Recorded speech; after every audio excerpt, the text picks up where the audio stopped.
Hey everybody, welcome to my YouTube channel. I guess I can say that since this will be my first video and I plan on making more, I guess. I wanted to make this video to talk about something that I did.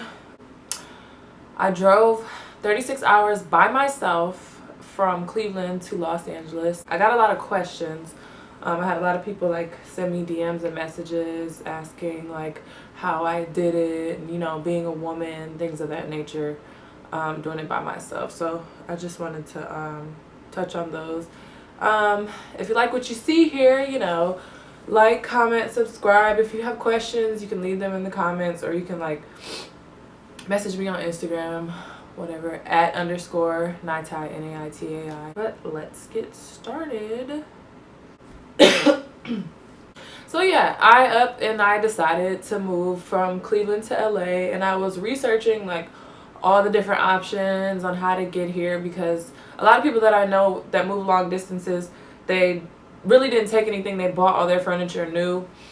My furniture was brand new. I didn't really have much furniture, but it was only like a year old. I got it when I got my last apartment, and I didn't want to get rid of it. I only had a king size bed, my sectional. I had a TV, which I broke in the process of moving, and a coffee table. So it was like a small amount of stuff. I looked into getting my stuff shipped through like U-Pack, Pods, things of that nature, but the quotes were ridiculous. Like maybe like double the cost of what I paid to get here just for those like 4 or 5 items or whatever. So I ended up doing my research, and I figured that driving here would be the cheapest option. I rented a truck through Penske. The truck itself was like $1,800 or something like that. I got a quote online. It was the cheapest out of like U-Haul, Budget, all of those things. I rented a 12-foot truck, and I was pretty intimidated. Like, how am I gonna drive this big ass truck by myself cross country? I consider myself a pretty good driver. Like, I've never gotten a speeding ticket.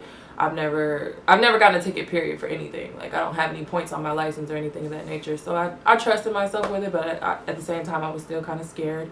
So then, in order to get my stuff into the truck, I ended up hiring movers. When I did get to LA, a friend of mine and just me unpacked everything on the truck. When I was in Cleveland, I really didn't have anybody to help me load the truck, so fuck y'all. But I'm kind of salty that I didn't have anyone, because it would have saved me. I think it cost me like $270 or some shit to get the people to load up my truck. It would have saved me some money had I had somebody at home to help me, but that's neither here nor there. So I packed up my truck. I had the movers get all the heavy stuff out of my apartment. I put like all my clothes and small things in there by myself, like my boxes and stuff. Very stressful. Took me like an entire day to load up that damn truck. So as far as the drive, I didn't plan anything at all. The only thing that I knew for sure about this drive was that I was going to take the southern route. Just because I've been on a cross-country drive with my family before, and we took the southern route. And I guess the northern route, I've never been on it, but I hear that it's more like mountainous. I don't know if that's how you say it, but it's like there's lots of winding roads and mountains and shit. So I figured, like, let me take this big ass truck and drive on flat land or whatever. So the southern route took me from Ohio to Indiana to the southern part of Illinois, down through Missouri to Oklahoma,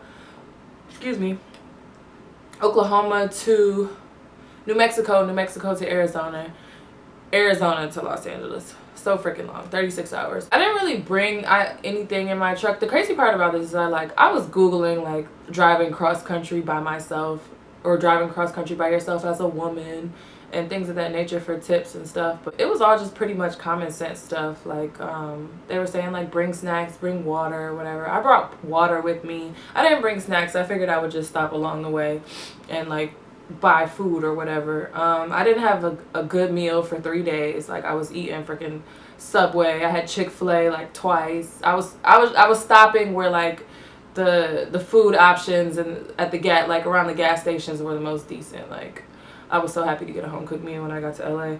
So I left early on a Tuesday morning. I ended up getting to LA the Thursday after. Left Tuesday at like 8 a.m. Got to LA at 4 p.m.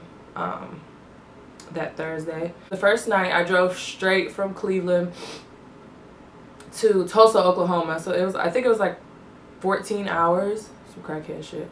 I don't know what I was on, but that day I stopped. Of course, I stopped for gas in between, but I drove 14 hours that whole day. I had 2 of those like big, heavy cans of Red Bull, and I wish I never did that because like that night when I got to Oklahoma, I couldn't sleep. Like I laid down and like I was only resting my eyes, and I was thinking like, what is wrong with me? Why the fuck can't I sleep? And then I remembered, I'm like, oh my god, I drank all that fucking Red Bull. Bad idea. But like I didn't get sleep the first night, and I was miserable because I wanted to wake up the next day and drive early. I think I ended up getting up at like maybe like 10 a.m. or something like that the next day. And also, as far as the hotels go, I have a Marriott discount, so I was looking for Marriotts along my route. Like I said, I didn't plan anything. Like I didn't plan where I was gonna stop. I just figured like I'm gonna drive and I'm gonna try to get there as soon as possible. So yeah, first night was Tulsa. The second day I drove like 11 hours, and I ended up stopping in Gallup, New Mexico. My dad kept telling me don't stop at Albuquerque. No offense to nobody that lives in Albuquerque, but he was saying that it was like dangerous and whatever. My entire family was worried about me. They were like, oh, why would you go by yourself? That's not good. But yeah, my dad said it was dangerous. I'm like, whatever, I'll stop somewhere outside of there. I stopped in Gallup, and I think I stayed at some type of Marriott extension. It was whatever the hotel was, it was really nice because the hotel prior, I stayed at an Aloft in Tulsa, and that Aloft was disgusting. Like it smelled bad. The first room that I went into had like a big bug the size of my phone. Second room had like dog hair in the bed. It was terrible, and I was so tired, and I had to go to 3 different rooms. So I ended up driving alone because I really didn't have anyone to go with me. My friends that could go with me, they ended up having to work, and their time schedule wasn't matching up with mine, and I didn't want to wait for my friends that could go with me, and I didn't want to put that pressure on anybody for real. But I actually enjoyed being by myself. Like I enjoyed the solitude. It gave me a lot of time to think. I probably would have killed the person that I was riding with because I started to get really miserable, and like yeah, it was good for me to be by myself. I had a lot of time to think, like I said, and I could play whatever music I felt like playing. Like I could play the same song 10 times over if I felt like it. Like it was a great reflection time, and just like seeing the country, seeing all the beauty that America has to offer by myself. Like it was just a really good time. No one bothered me. Like I said, my family was terrified for me. My friends were terrified, like checking up on me every freaking minute. But yeah, no one bothered me when I was stopping to get gas. Like it wasn't like anybody was looking or looking to bother me or whatever. Like I don't even think I talked to anybody that whole time except for like the gas station attendant or the people to check in at the hotel. Like, and if you're doing something like that by yourself, like it's pretty common sense. Like don't tell people your business. Don't tell people you're traveling alone. Don't tell people shit. Like just be on your merry way. But yeah, being a woman and doing this drive by myself, it really wasn't bad. Like would I do it again? Fuck no. No, hell no. Maybe if I had like a RV. I'd do it in like a RV because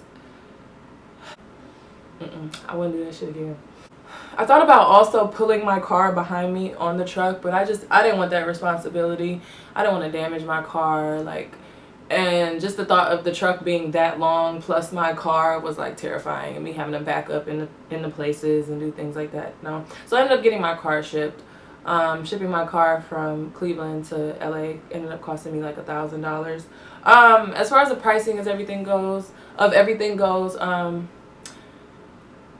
the truck itself cost me $1,800, and like I said, I looked into quotes from like U-Pack and Pods. Pods and them were charging like $35,000, $4,000, and I wasn't gonna get my stuff for like weeks, so I figured like, okay, I can rent this Penske truck, I can drive to LA in 3 days, unpack my stuff, take the truck back when I need to, whatever. But yeah, the truck was $1,800. It was like $2,000, but I got a discount for something, some summer code they had or something. I was allowed to have the truck for 9 days. I ended up only having it for 4, I think. I got here, drove here 3 days, unpacked, and then took the truck back like the next day. But yeah, I had unlimited miles. Very reliable. Shout out to Penske. The truck was like brand new. Had a little auxiliary port. Couldn't charge my phone and listen to music at the same time, but it was cool. But yeah, that's pretty much it. If you have questions, you know, feel free to write them in the comments. I think I covered pretty much everything. Thank you for watching.